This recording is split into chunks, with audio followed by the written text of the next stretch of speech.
ini Tuhan. Inilah kami Tuhan, hamba-hambamu Tuhan, murid-muridmu yang siap diberkati melalui ibadah kami pagi hari siang hari Bapa. Kami mau arahkan hati kami kepadamu Tuhan. Kami mau naikkan ucapan syukur kami kepadamu Tuhan, sebab Kau Allah yang ajaib dalam kehidupan kami, Allah yang luar biasa Kau Tuhan. Terima kasih Bapa, terima kasih Yesus, haleluya Tuhan.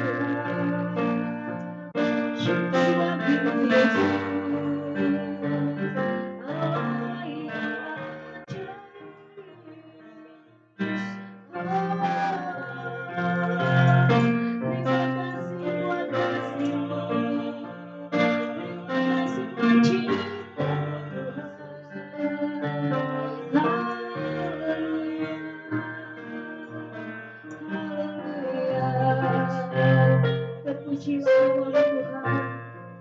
Kami mau terus menikmati hadirat-Mu Tuhan. Terima kasih Bapa. Yesus.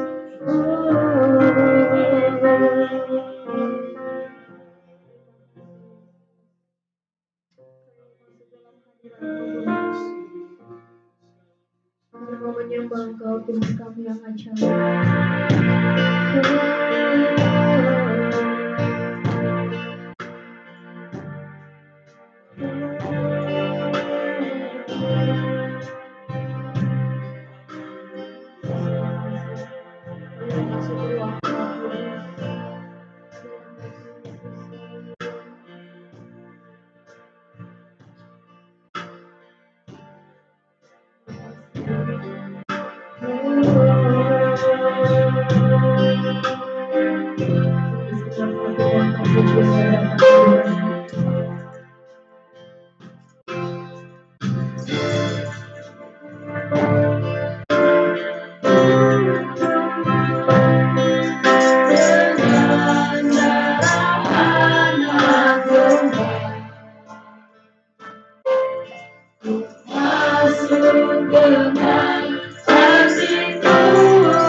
Bapak terima kasih Tuhan buat pagi hari ini, siang hari ini Tuhan.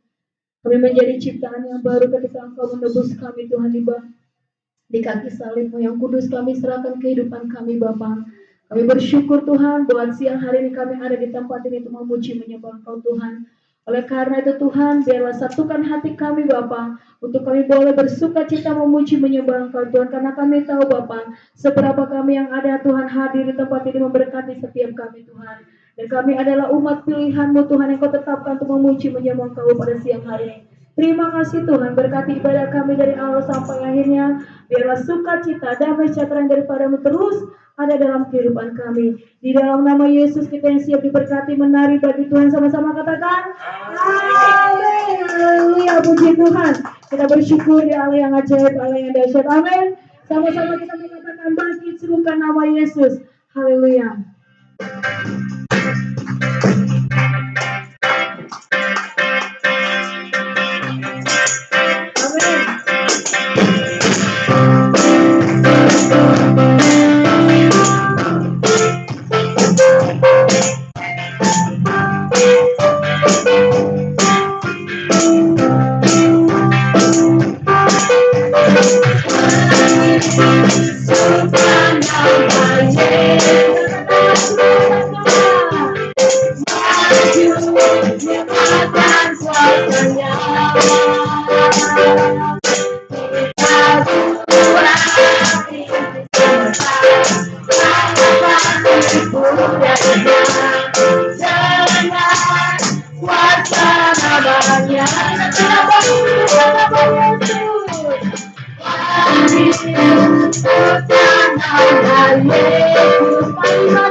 Ya Tuhan, terima kasih untuk kesetiaan yang telah memberikan kepada kami ya Tuhan. Inilah kami ya Tuhan.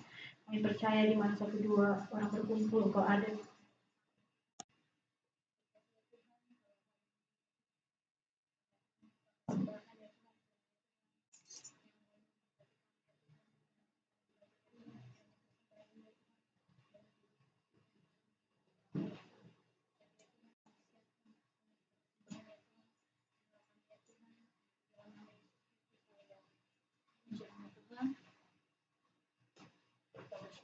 Buat hari ini kita akan memberikan persembahan kita, ucapan syukur kita kepada Tuhan.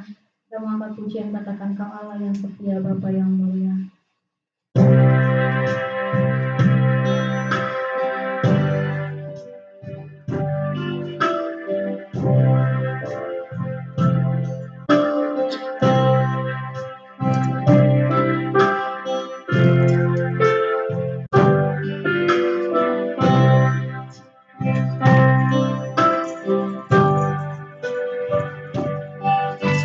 Kau Allah yang setia.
Kami kembali rindu di sabda kebenaran firman-Mu, supaya hidup kami selalu diterangi Tuhan oleh kebenaran firman-Mu. Kami mengenal rancangan-rancangan-Mu, kehendak-Mu dalam hidup kami. Kami mengetahui janji-janji-Mu bagi setiap kehidupan kami Tuhan. Kami mau selalu dituntun, kami mau selalu diterangi hidup kami dengan kuat kuasa firman-Mu Tuhan. Oleh karena itu, kuduskan kami, sucikan kami, layakkan kami untuk ditaburi benih-benih kebenaran firman-Mu itu Tuhan. Terima kasih Bapa, terima kasih Yesus. Kami tahu ketika kami mau tidak fokus kepada kebenaran firman-Mu, ada oknum yaitu kuasa kegelapan yang ingin mengarahkan, yang ingin mengelap pekerjaan kuasa iblis itu di dalam nama Tuhan Yesus. Kami memberkati kami, sehingga kami bisa menangkap dan menerindukan untuk hamba sampaikan kepada umat-Mu di tempat ini. Biarlah setiap kata, setiap kalimat yang keluar dari bibir lidah hamba-Mu adalah perkataan firman Tuhan yang ada dalam kontrol dan kendali kuasa Roh Kudus, sehingga setiap perkataan dan kalimat yang keluar dari hamba-Mu ini bisa membangun. Kami siap untuk diberkati dengan kebenaran firman-Mu. Di dalam nama Yesus kami sudah berdoa dan mengucap syukur. Haleluya, sama-sama katakan amin. Haleluya, haleluya. Shalom. Ya, apa kabar semuanya?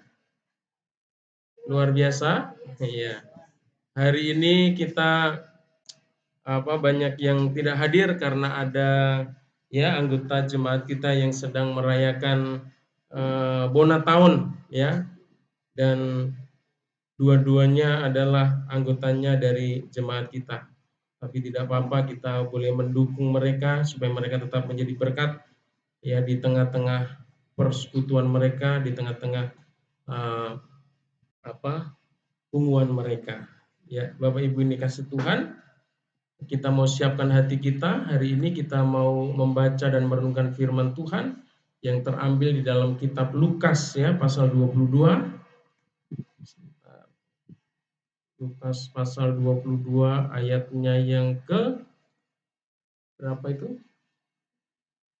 39 sampai 40, 46. Ini laptop saya masih hang nih. Kebanyakan data di dalamnya, jadi terlalu berat bekerja di sini. Haleluya. Ya, kita baca Bapak yang kasih Tuhan. Mulai ayatnya yang ke 39 ya. Ya, Lukas 22 ayat 39 sampai 46. Judul perikop firman Tuhan ini di dalam Alkitab kita diberi judul oleh lembaga Alkitab kita dengan judul Di Taman Getsemani ya. Mari kita baca berganti-gantian, saya ayat ganjil dan Bapak dan Ibu ayatnya yang genap. Ya. Demikianlah firman Tuhan. Lalu pergilah Yesus keluar kota, dan sebagaimana biasa ia menuju Bukit Zaitun, murid-muridnya juga mengikutinya.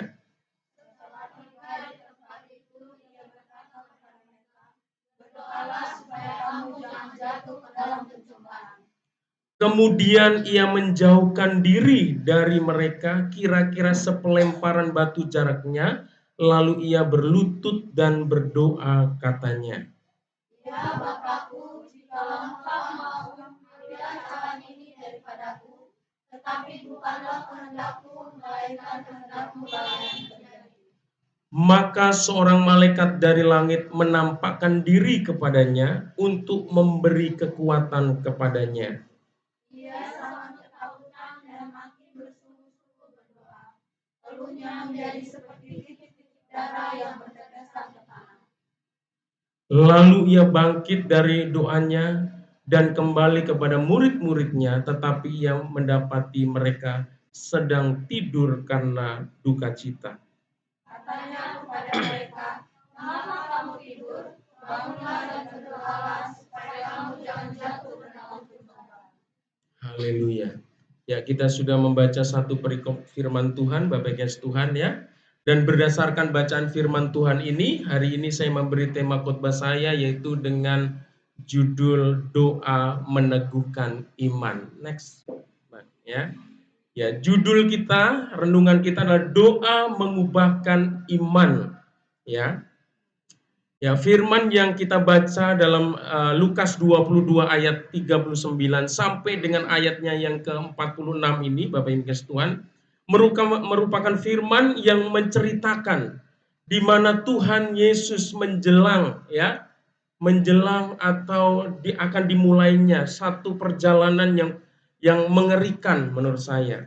Perjalanan yang sangat berat, Saudara yang kasih Tuhan, karena Yesus akan disalib di atas kayu salib, dan sebelum dia disalib, sebelum dia naik dipaku di atas kayu salib, Saudara yang kasih Tuhan, dia terlebih dulu mengalami banyak penderitaan, mengalami banyak penganiayaan yang begitu keji, yang begitu kejam, saudara. Nah, kita melihat di dalam saat-saat seperti itu, ya, saat-saat yang menjelang Yesus hendak disalibkan ini, ya, saat-saat yang sulit, merupakan saat-saat yang sulit, saat-saat yang berat, saat-saat yang menakutkan, dan saat-saat yang yang mengerikan, saudara, ya. Jadi ketika Yesus itu mau disalib, saudara, ya, itu adalah sesuatu yang yang mengerikan di bayangan Tuhan Yesus, saudara, ya. Itulah sebabnya ketika Yesus diperhadapkan dengan apa yang akan dialaminya, yaitu penderitaan, siksaan, dan penyalipan dirinya, dia merasakan ketakutan sebagai manusia pada umumnya, saudara. Ya, Yesus itu memang Allah, Yesus itu memang Tuhan. Tetapi ketika Yesus itu menjadi manusia, dia bukan pura-pura menjadi manusia, saudara. Tetapi dia benar-benar menjadi manusia, 100% menjadi manusia, saudara. Jadi apa yang dialami, yang bisa dirasakan manusia, itu bisa dirasakan 100% oleh Tuhan kita, oleh Yesus Kristus ketika dia menjadi yang menjadi manusia. Sering kasih. Dan saya yakin dan percaya setiap kita juga kalau diperhadapkan kondisi atau situasi seperti Tuhan Yesus, kita sadar bahwa di depan sana akan ada penderitaan, di depan sana akan ada kengerian yang kita akan hadapi, saudara. Sebagai manusia kita tentunya akan mengalami ketakutan, sebagai manusia, saudara. Bagaimana tidak takut, saudara, ya. Dia ditangkap, dia dicambuk, dia dimahkotain duri, dia ditinju, dia diludahin, saudara. Dia ditendang, dia diejek, dia dihina, saudara. Dan dilecehkan sedemikian rupa. Saudara, tentu hal ini adalah sesuatu yang yang sangat-sangat menyakitkan bagi Yesus sebagai manusia, ya. Sekali lagi, Yesus, kita harus memahami bahwa Yesus itu adalah Tuhan. Yesus adalah Allah, tetapi ketika dia turun ke dunia ini, dia menjadi manusia, dia 100% menjadi manusia. Jadi apa yang dialami oleh manusia, dia bisa rasakan. Kalau manusia bisa sakit, saudara, dicubit sakit, Yesus pun dicubit sakit. Kalau dipaku sakit, Yesus juga mengalami hal yang sama. Ketika dicambuk, manusia bisa mengalami sakit, Yesus juga mengalami sakit. Jadi Yesus itu benar-benar mengalami itu semua sebagai manusia, saudara. Jadi ketika dia dicambuk dan dia mengerang itu bukan sedang acting, saudara, tapi benar-benar dia merasakan sakitnya dicambuk, sakitnya ditinju, sakitnya ditendang, sakitnya dimahkota duri. Itu benar-benar dia rasakan, saudara. Ya. Jadi Tuhan Yesus itu bukan sedang acting ketika dia menjadi manusia. Dia tidak pura-pura ketika dia menjadi manusia. Dia benar-benar menjadi manusia, saudara, ya. Dalam keadaan itulah Yesus memerlukan kekuatan yang besar agar dapat menghadapi, agar dapat menjalani, agar dapat menerima apa yang akan dihadapi itu, saudara. Saudara yang kasih Tuhan, Yesus memerlukan kekuatan di dalam hidupnya. Ketika dia menjadi manusia, dia perlu kekuatan yang dari untuk menghadapi, ya.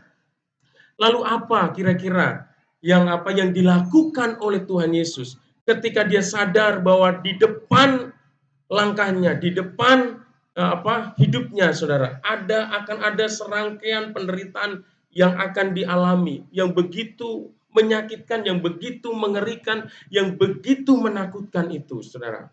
Nah, kalau kita memperhatikan ayat yang kita baca ini, ya, dalam masa-masa yang berat, dalam masa-masa yang sulit, dalam masa-masa yang menakutkan tersebut, sebagai manusia dia sadar bahwa dia tidak akan mampu untuk menjalani itu semua. Oleh karena itu dia butuh kekuatan dari Bapanya di sorga, saudara, ya. Yang dilakukan oleh Yesus adalah dia datang berdoa kepada Bapa di sorga.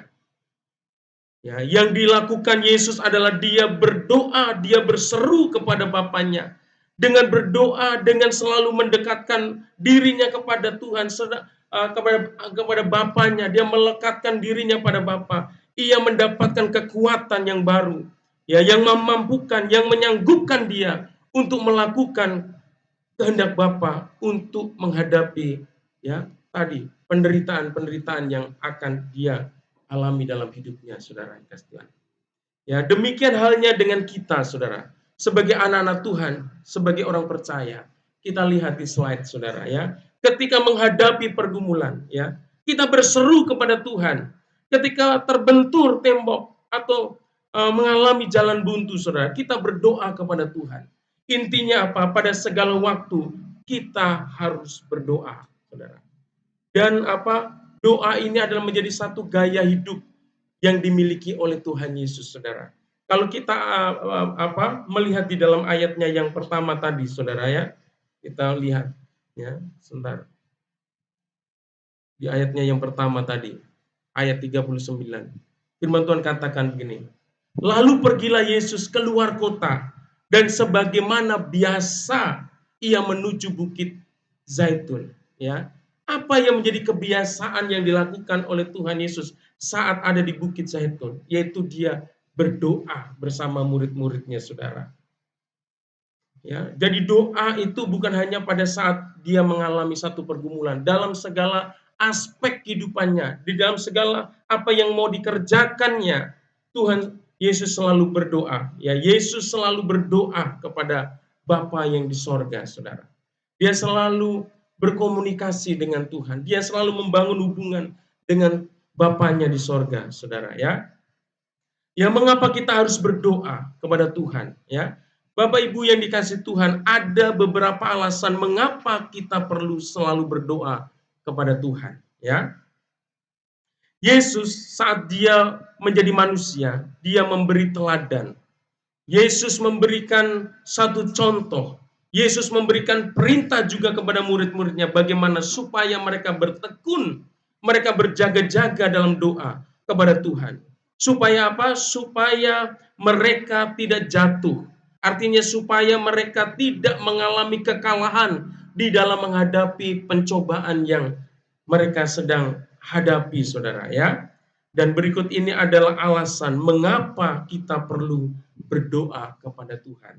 Nah, sebagai orang Kristen, saudara, ya, mungkin doa itu adalah sesuatu yang tidak asing dalam dalam pendengaran kita. Tetapi doa ini bukan hanya sekedar diketahui, tapi harus menjadi satu kehidupan bagi setiap kita, saudara.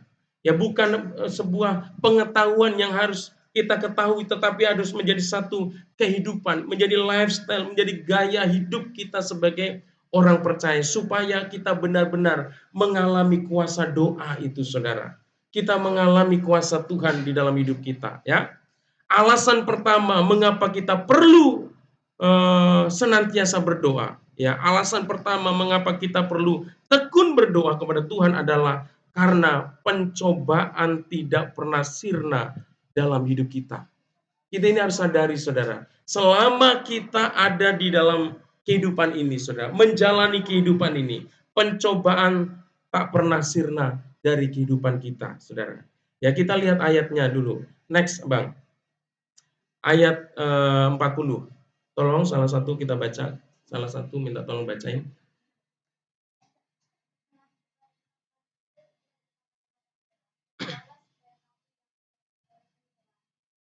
Ya, setelah tiba di tempat itu, ia berkata kepada mereka, berdoalah supaya jangan jatuh ke dalam pencobaan, saudara, ya. Alkitab, firman Tuhan ini mengingatkan, Yesus mengingatkan kepada murid-muridnya supaya apa? Supaya mereka berdoa, supaya mereka tidak jatuh ke dalam pencobaan. Artinya bukan jatuh dalam pencobaan ini bukan berarti tidak mengalami pencobaan, saudara. Ya, pencobaan itu akan selalu ada dalam kehidupan kita. Tapi bicara tentang jatuh itu bicara tentang kekalahan, saudara. Kita dikalahkan dengan pencobaan-pencobaan yang kita hadapi, saudara. Ya, kita sebagai orang percaya, kita harus menyadari, saudara, ya.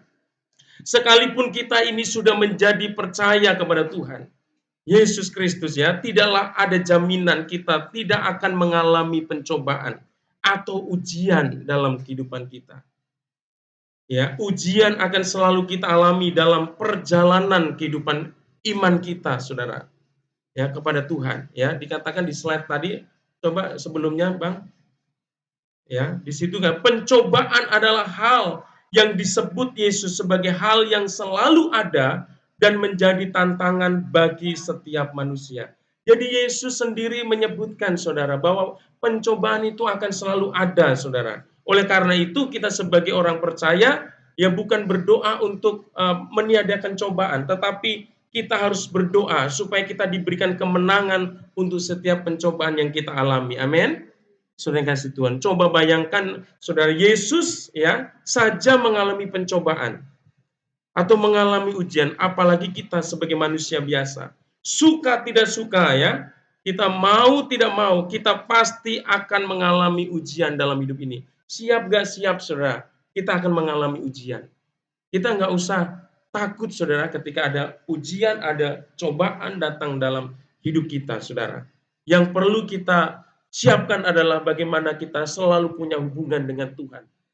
Kita memiliki kehidupan doa ya secara pribadi maupun kehidupan doa secara bersama-sama, kita saling mendukung satu dengan yang lain, saling mendoakan supaya kita bisa dikuatkan, bahkan bisa memenangkan di dalam setiap cobaan, Saudara. Jadi ketika kita mengalami ujian, mengalami cobaan, kita jangan pernah berkata bahwa Tuhan itu tidak mengasihi saya.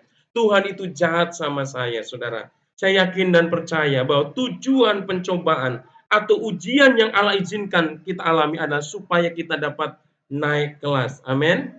Bisa mengalami level up ya. Kemarin di doa pengerja selalu diingatkan bahwa kita sebagai murid-murid Tuhan Yesus harus mengalami kenaikan kelas ya, naik kelas, level up Saudara, terus naik kelas terus Saudara. Ya tanpa pencobaan, tanpa ujian kita tidak akan pernah naik kelas Saudara ya. Iman kita, kasih kita, kesetiaan kita, karakter kita terus akan Tuhan uji, terus akan Tuhan murnikan dalam hidup kita, Saudara. Jadi Tuhan bukan karena tidak sayang, tidak mengasihi kita, tapi Tuhan melalui ujian, Tuhan melalui cobaan yang Tuhan izinkan dalam hidup kita. Tuhan mau supaya kehidupan kita sebagai anak-anak Tuhan semakin dimurnikan, dimurnikan dan dimurnikan. Amin. Seperti apa? Emas, Saudara. Semakin emas itu semakin murni, semakin murni, semakin murni. Itu harganya makin mahal, dan makin mahal, Saudara. Oleh karena itu hidup kita ya harus makin hari itu makin berarti di mata Tuhan. Mendatangkan kemuliaan bagi nama Tuhan, Saudara. Sehingga ketika kita tahu bahwa ujian dan cobaan yang datang dalam hidup kita untuk memproses hidup kita supaya indah dalam Tuhan, sehingga kita dapat menjadi semakin serupa dengan gambar Kristus, Saudara. Ini yang Tuhan, ini yang Allah inginkan, Saudara. Kita ini harus menjadi semakin serupa dengan Kristus. Itu yang menjadi sasaran Tuhan, yang menjadi tujuan Tuhan mengizinkan ujian dan cobaan dalam hidup kita supaya kita bisa semakin disempurnakan seperti Kristus. Itu Saudara. Tuhan mau kita memiliki pribadi yang senantiasa memuliakan Tuhan. Haleluya. Ya. Nah, Bapak dan Ibu yang dikasihi Tuhan, kita perlu mengetahui bahwa ada beberapa sumber pencobaan yang datang dalam hidup kita, Saudara.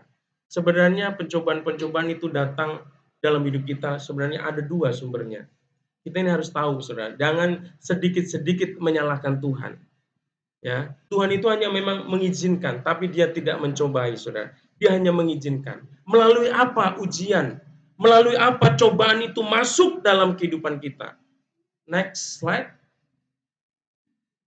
Nah, ya, di sini Saudara yang kasih Tuhan, pencobaan itu datangnya pertama itu dari iblis tentunya. Karena iblis itu adalah pribadi yang tidak ingin melihat hidup kita semakin serupa dengan Kristus. Iblis tidak ingin supaya apa? Hidup kita semakin memuliakan Tuhan.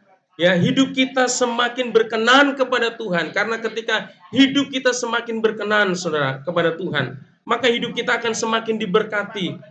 Tuhan akan pakai kita secara luar biasa, secara dahsyat, Saudara. Dan iblis itu tidak mau. Tuhan punya rancangan-rancangan yang indah dalam hidup kita.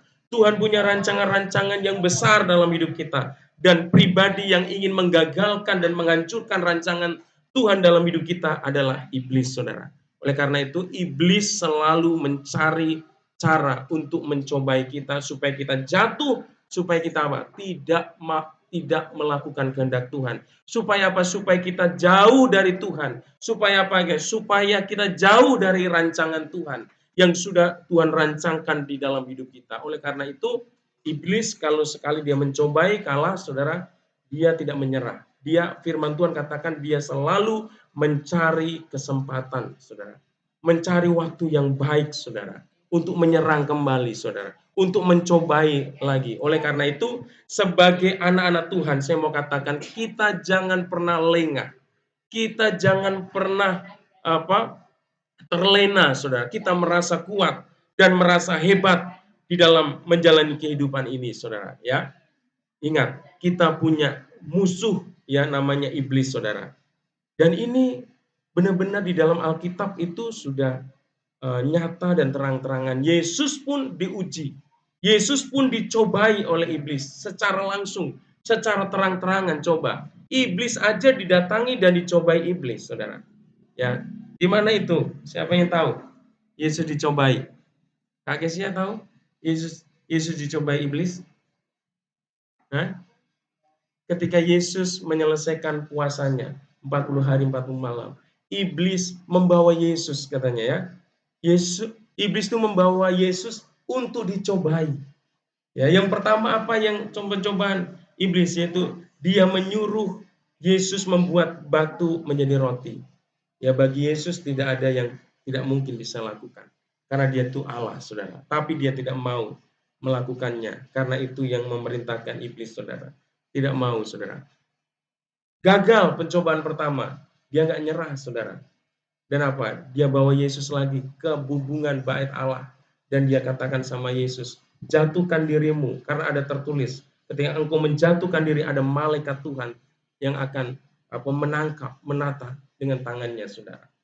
Engkau tidak akan terluka, saudara. Dan Tuhan Yesus kembali tidak mau mengikuti apa yang menjadi kemauan iblis, saudara. Gak puas lagi, saudara. Gak kapok, gak nyerah. Yesus dibawa lagi ke atas bukit, saudara. Dan dia tunjukkan keindahan dan kemegahan dunia ini. Dan iblis berkata, kalau kamu mau menyembah aku, akan saya kasih semua, ya segala isi dunia ini kepadamu. Saudara kasih, itu iblis, saudara. Pede sekali, ya, mencobai Yesus. Apalagi kalau berhadapan sama kita, lebih pede lagi kali ya. Ya, sama berhadapan sama Yesus saja pede dia, saudara.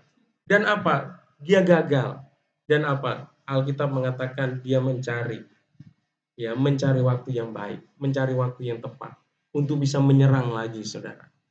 Dan tentunya iblis menyerang kembali ketika Yesus disalib, ya, sering kasih Tuhan. Nah, itu pencobaan, sumber pencobaan yang pertama adalah iblis, bukan dari Tuhan, saudara. Tapi Tuhan izinkan, saudara. Tapi Tuhan izinkan, saya yakin dan percaya Tuhan tidak mau kita kalah dengan ujian atau cobaan yang sedang kita alami. Amin. Tuhan mau kita bisa memenangkan setiap ujian, sebagaimana Yesus juga mengalahkan ujian itu, sehingga kita bisa menjadi seorang pemenang, saudara, ya. Dan ujian yang kedua, ya, sumber ujian yang kedua adalah dikatakan keinginan manusia sendiri. Jadi keinginan kita, keinginan daging kita inilah yang akan menjadi tantangan tersendiri bagi diri kita sendiri. Sebenarnya kita ini diuji, saudara, dicobai dengan keinginan-keinginan kita sendiri. Ya, keinginan-keinginan yang tidak berkenan kepada Tuhan. Seringkali dalam diri kita ini ada peperangan antara bagaimana kita ingin melakukan kehendak Allah atau kita ingin melakukan keinginan kita, saudara. Ya, sumber itu pada diri kita sendiri. Makanya orang yang hebat di dalam Alkitab katakan, bukan orang yang mengalahkan orang lain, tetapi orang yang bisa mengalahkan dirinya sendiri, saudara. Ya, oleh karena itu kita harus mengenali pencobaan itu, ya. Yang pertama, kita memiliki musuh yang selalu merencanakan kehancuran kita, yaitu iblis. Tetapi ada pencobaan yang tidak kalah penting, ya tidak kalah hebatnya, itu bersumber dari diri kita sendiri. Oleh karena itu firman Tuhan mengatakan kita harus mematikan manusia lama kita, saudara. Ya, keinginan daging kita yang bertentangan dengan kebenaran firman Tuhan. Tujuannya apa sih iblis tadi mencobai kita, ya?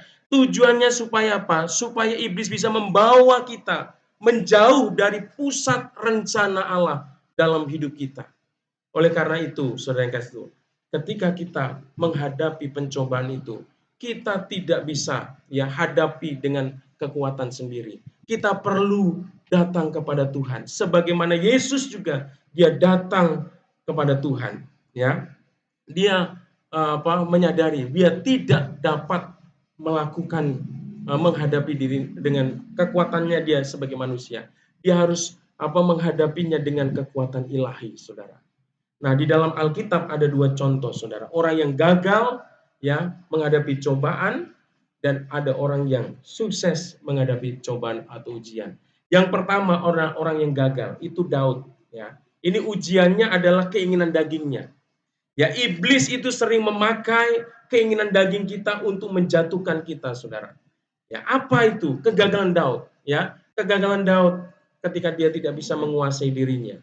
Ya, dia pernah membunuh namanya Uria dan mengambil istri Uria namanya Betsheba, saudara. Jahat sekali Daud ini. Ingin menguasai, ingin mengambil istri orang lain, saudara. Dia tidak bisa menguasai keinginan dirinya yang bertentangan dengan Tuhan, saudara. Karena apa? Karena dia menghiraukan hubungannya dan dia pergaulannya dengan Tuhan. Dia jatuh dan membiarkan keinginannya yang menguasai dirinya. Akhirnya apa? Dia kalah dengan cobaan itu. Tentunya ya ketika dia kalah ada konsekuensi. Dia mengalami penghukuman dari Tuhan, mengalami sesuatu yang tidak enak dalam hidupnya. Tetapi di dalam Alkitab juga, saudara, ada satu tokoh firman Tuhan yang Yang menunjukkan dia berhasil menguasai keinginannya, yaitu Yusuf, saudara. Ya, ketika dia bekerja di rumahnya Potifar, dia digoda sama tante Potifar untuk melakukan perzinahan, saudara. Yusuf ini yang masih muda, saudara.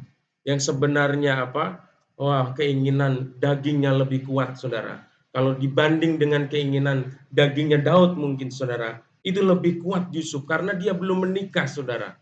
Ya, lebih keinginan dagingnya lebih kuat. Sedangkan Daud ini sudah punya istri sebenarnya, saudara kasih Tuhan, tapi dia tidak bisa.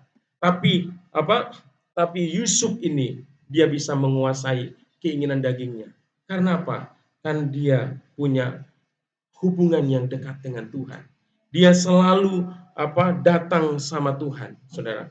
Saya yakin dia bisa melakukan itu semua karena kekuatan yang dari Tuhan. Amin. Saudara yang kasih, akan tersedia upah bagi mereka yang tetap mengasihi Allah dan bertahan di dalam pencobaan yang dialaminya, saudara.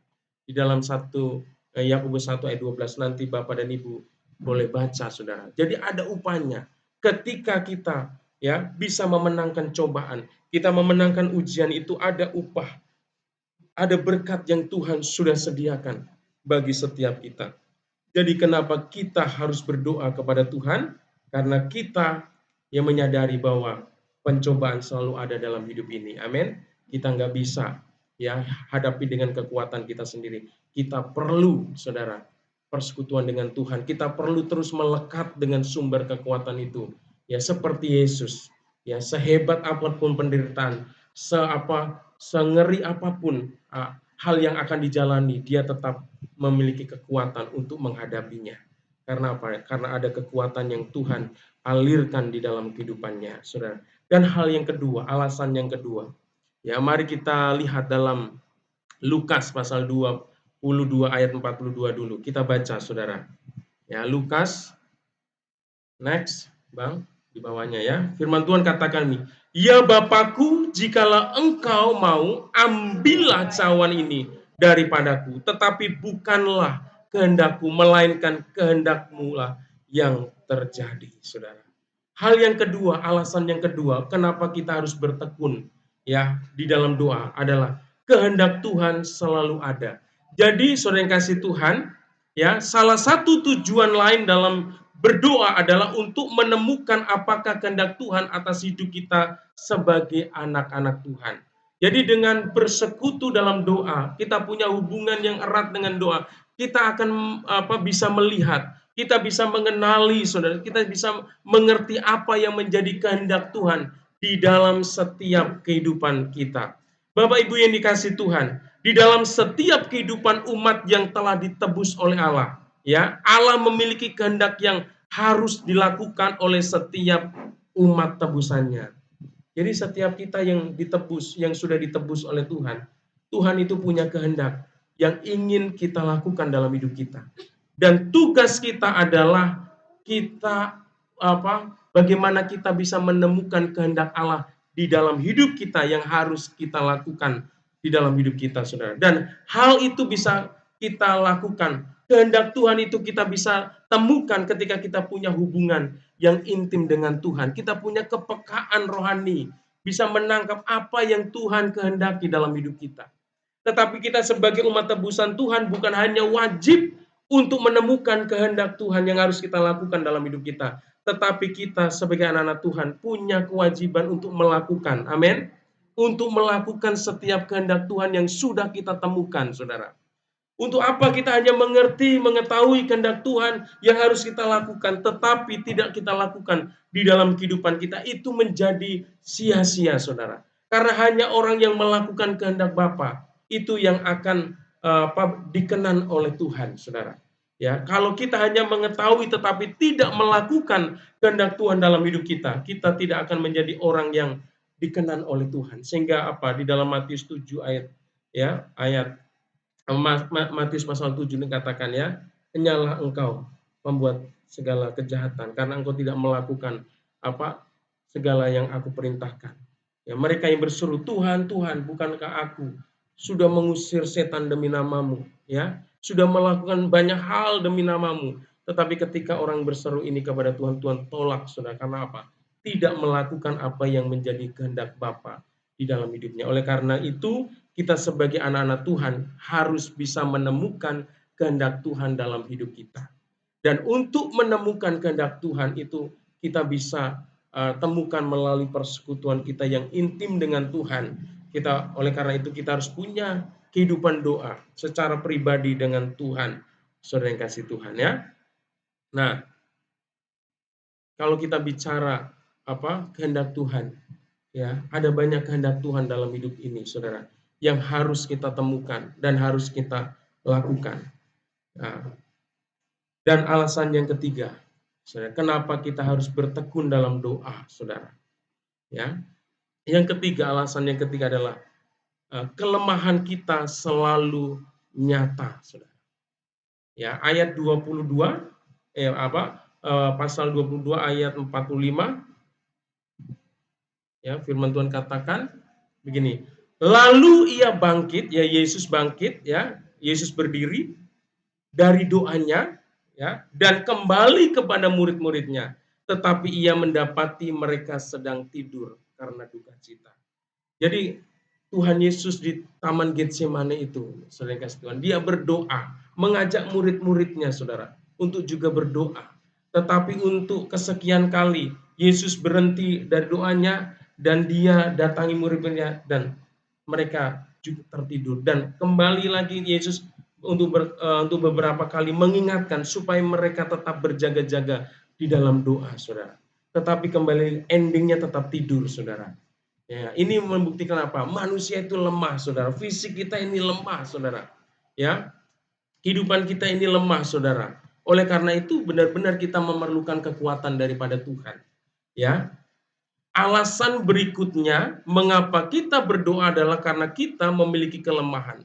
Yesus menegaskan bahwa roh memang penurut, tapi pada dasarnya daging kita adalah lemah.